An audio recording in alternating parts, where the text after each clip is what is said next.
ए ललका दखनैया दोनों भटार काटी पता नहीं कहाँ घूमत रहा थी। मने आज बुलाए रहन कि आज गौरी माता शंकर भगवान का वो हुए हरदी हुए और तनी गाना वाना गाई लेवा जाई भजन पता नहीं कहाँ कुल रह गई अकेले हम कैसे गाई। ए जीजी बड़की जीजी आए गन हो गोड़ रखा थी और रे दखनैया खुश रहो ललकी बैठ बैठ बैठ बैठ चल तनी गाय वाले खोई लेट हो दबा मने और काम नहीं करे बा और तनी लाओ गाय हा जाए आज खुशी मना लिया जाए आज गौरा माता के आज हल्दी हुआ चला तनी गाय वाले बजा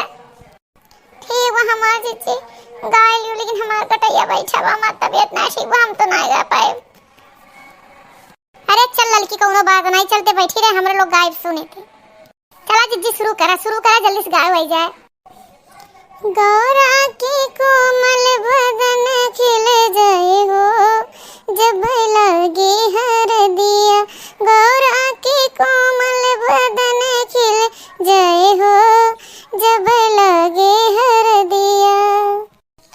गौरा के कोमल बदन खिल जाए हो जब लगे हरदिया लगे हरदिया हो लगे हरदिया लगे हरदिया हो लगे हरदिया लगे हरदिया हो लगे हरदिया सखी जब गावे मंगलचार हो जब लगे हरदिया सखी जब गावे मंगलचार हो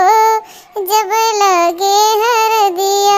गौरा के कोमल बदन खिल जाए हो जब लगे हरदिया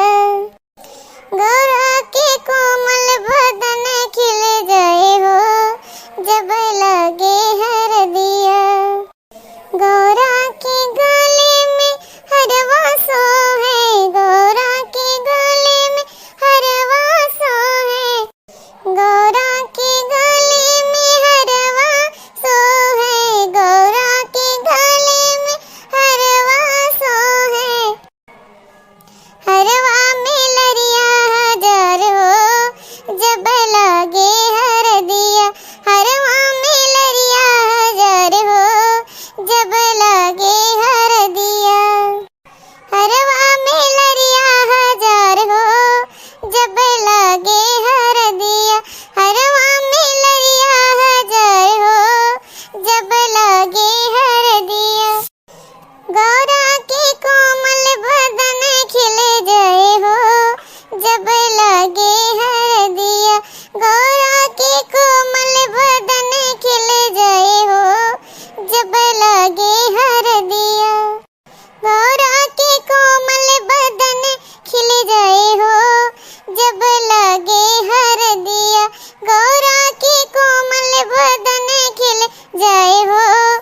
जब लगे हरदिया गौरा के माथे पर बिंदिया सोहे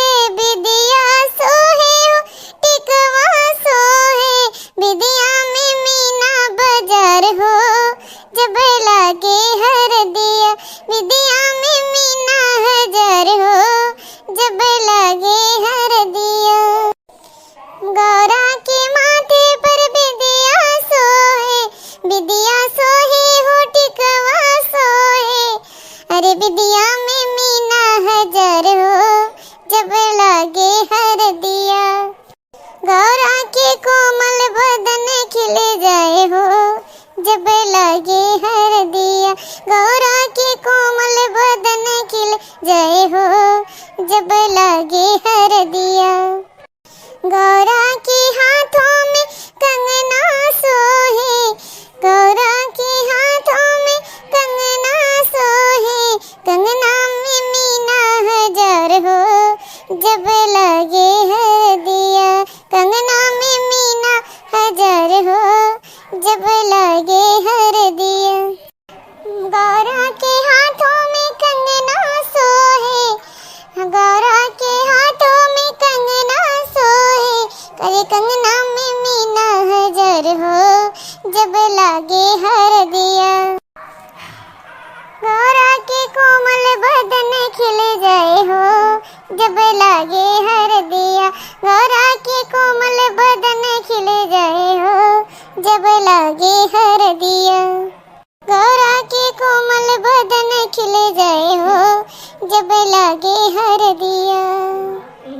चला बहनी, गीत उत हो ही गए, भजन हो ही गए। हाँ, गीत उत हो ही गए। चला अब अपने काम में लागा सब जनी। हाँ, अब फिर गायक होई है, अभी मेहदिया बाकी बा।